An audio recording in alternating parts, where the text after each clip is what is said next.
Que segredos se escondem por detrás de um púlpito? Esta é a pergunta que eu quero fazer aos responsáveis da Congregação Cristã em Portugal, visto que são os responsáveis para o bom e para o menos bom e para o muito mal. Claro está que muita coisa é ocultada, fica por detrás do púlpito, não passa para a Irmandade.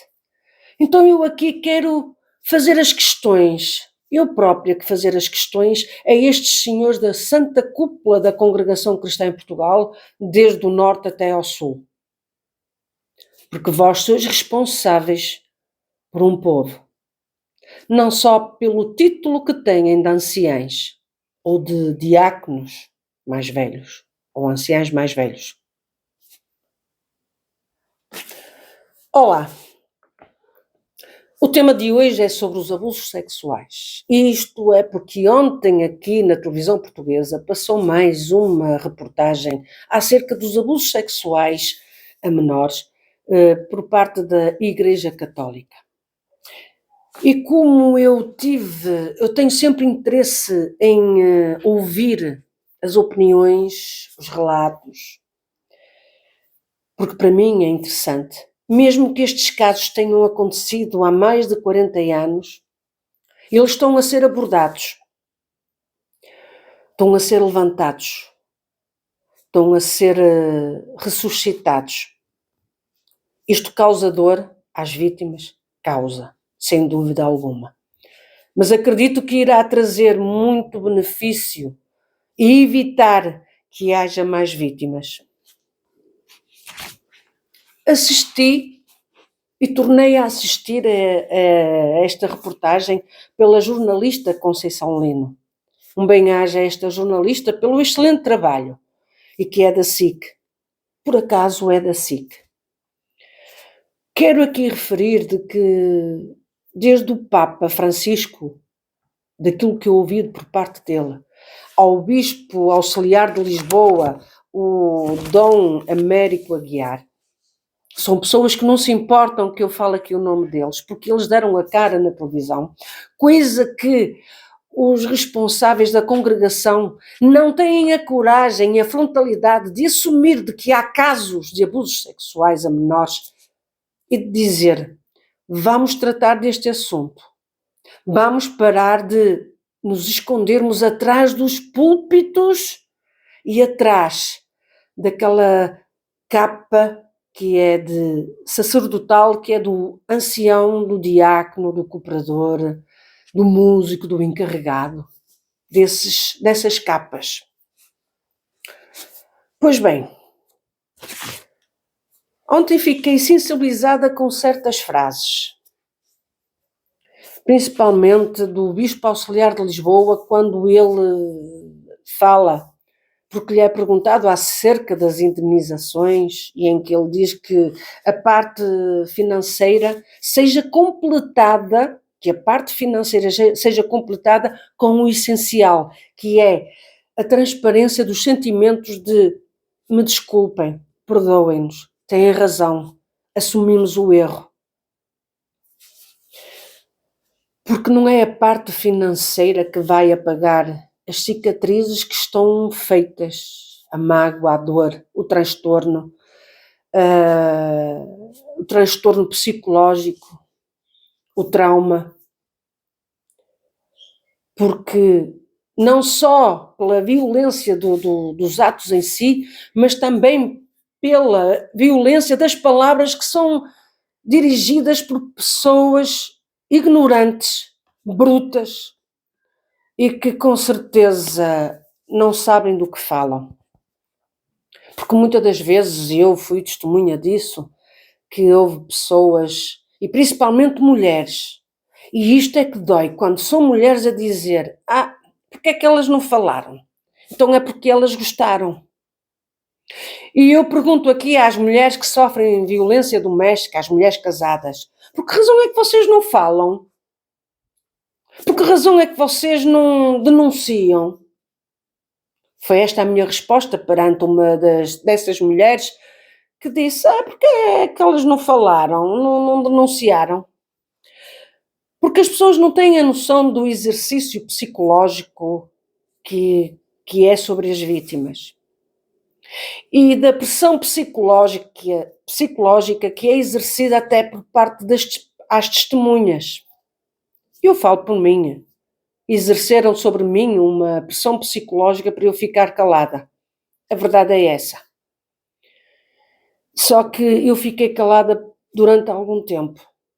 Depois já não pude aguentar mais. E até que houve alguém que fez a denúncia por mim na Polícia Judiciária. Um bem-aja à pessoa que o fez. Um bem-aja. Estou muito agradecida. Estou eternamente agradecida pela atitude que teve. Que haja muitas pessoas destas que façam denúncias destes casos, que não se deixem intimidar nem acobardar por estes senhores da Santa Cúpula que se escondem atrás de um púlpito e que por detrás de um púlpito se esconde muitos segredos. Mas com isto eu quero referir que o próprio Bispo Auxiliar de Lisboa, Dom Américo Aguiar, que como ele diz, que embora ele não tenha cometido esses atos, não tenha a culpa, mas que é herdeiro dessa culpa. É herdeiro, porque quem vai ocupar o lugar de outro que deixou esta herança, a verdade é essa, é herdeiro. Porque um herdeiro muitas das vezes não é só para o dinheiro, a fortuna que vai ganhar. Muitas vezes é herdeiro de dívidas. E a Igreja Católica, como outras instituições religiosas, têm dívidas deste género para com as vítimas de abusos sexuais. E esta frase do Bispo Auxiliar, Dom Américo Aguiar, é fenomenal.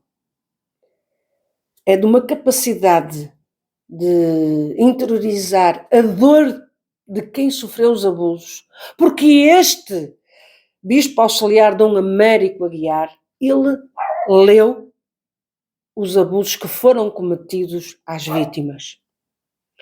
Que pena eu tenho de que os anciães da cúpula da Congregação Cristã em Portugal, dos diáconos, das irmãs da Obra da Piedade, de toda essa cúpula, não tenha conhecimento da dor, do sofrimento que as vítimas do Bom Jardim, as vítimas de Pampolide, e sabe-se lá que mais vítimas é que poderá existir, mas digo aqui que tenho pena que não tenham tido acesso ao processo, ter lido, de ter escutado o depoimento das vítimas, conforme eu tive.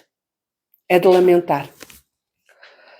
Mas este Bispo Auxiliar teve. Então ele carrega em si uma herança de uma culpa que ele não tem culpa, mas ele a carrega, assume essa responsabilidade.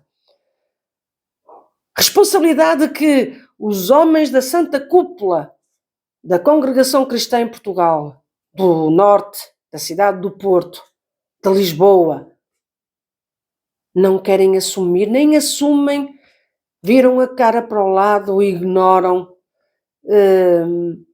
desvalorizam o sofrimento e a dor que estas vítimas tiveram. E não defendem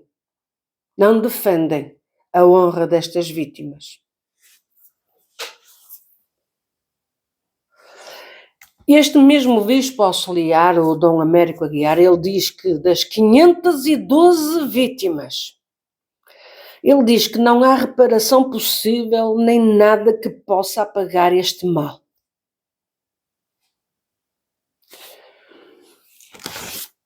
E há quem se intitula ou se acha alguém que pertence à congregação, ou que é familiar destes senhores da cúpula, ou porque simplesmente frequenta a congregação sem qualquer cargo e banaliza estas vítimas, o sofrimento destas vítimas. Seria bom que todos ouvissem estas reportagens, estes depoimentos, estas chamadas à consciência do que é a verdade sobre os abusos sexuais e sobre aquilo que as vítimas sofrem. O Papa Francisco, ele mesmo referiu que nunca assinou nenhum indulto após uma condenação por abusos sexuais. Como ele diz, não há negociação possível. E agora eu aqui vou-me dirigir à cúpula da Congregação Cristã em Portugal. Como é que é possível haver quem diga que para um grande pecador há um grande salvador nestes casos de abusos sexuais, de quem os comete? Mas quem os sofre são banalizados, são desprezados. E por falar nisto, eu quero aqui perguntar ao Sr. Presidente dos Anciães daqui do Porto e também ao do Sul, da zona de Lisboa, do Alto do Pina, porque com certeza tiveram conhecimento do que aconteceu em Setúbal, em que um músico abusou da própria filha.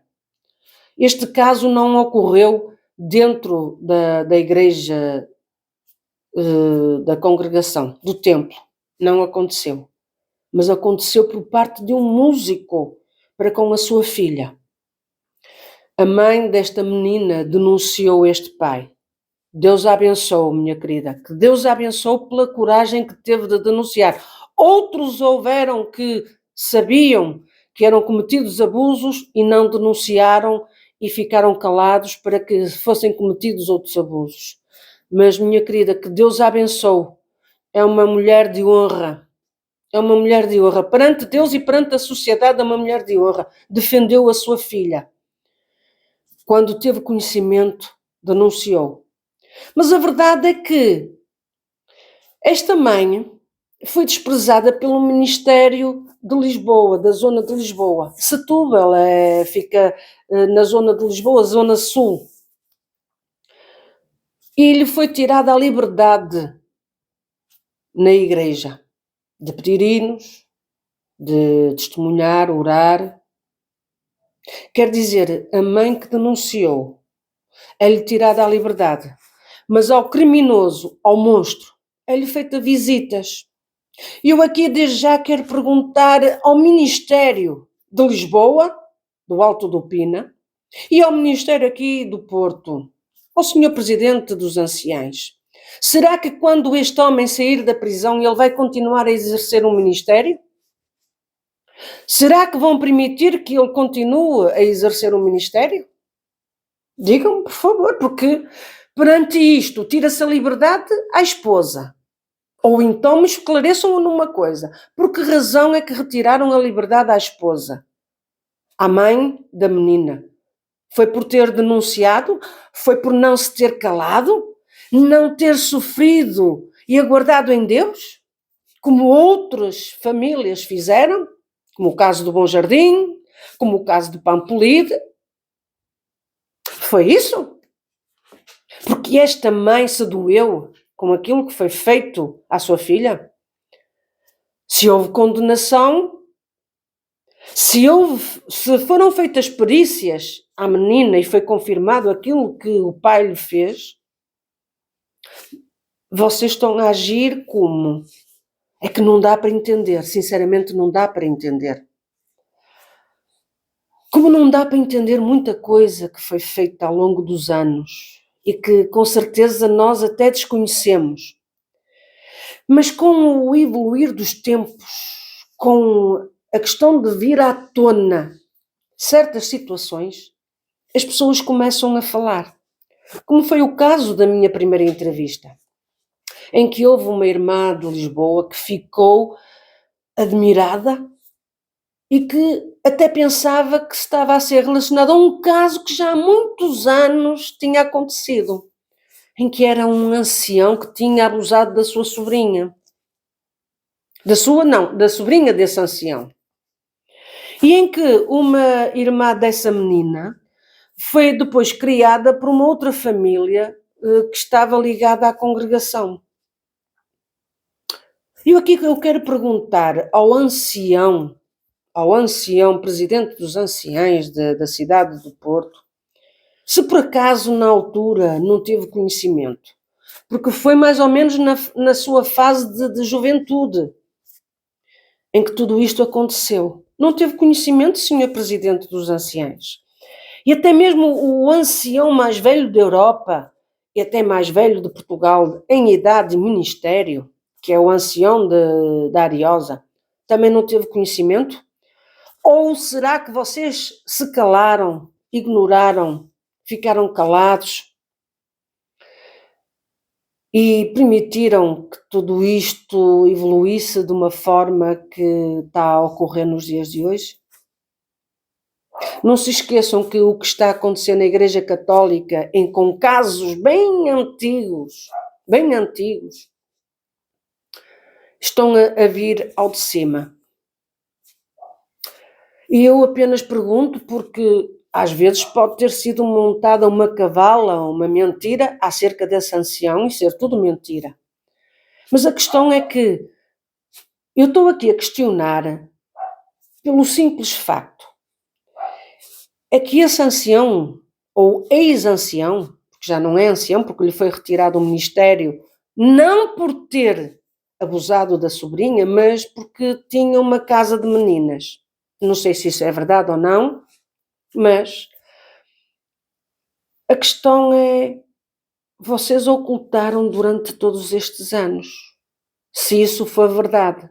Mas, e se for mentira, este homem estar a pagar por uma calúnia, porque vocês não têm a coragem de dizer assim, a razão de que este homem foi-lhe retirado do ministério foi por o seguinte, e explicam, foi por atitudes correspondentes a esta natureza.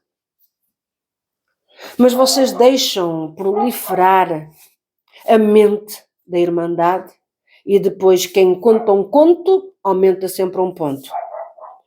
Mas a verdade é que desde Lisboa até aqui ao norte as coisas têm vindo a bater sempre na mesma tecla, da mesma forma, em que este ex-ancião, que na altura era ancião, abusou da sua sobrinha.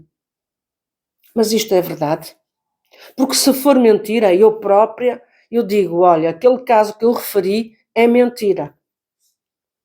Porque eu não estou aqui para levantar calúnia a ninguém, nem para difamar ninguém. Não é esse o meu objetivo. Nem denegrir a imagem, seja de quem for.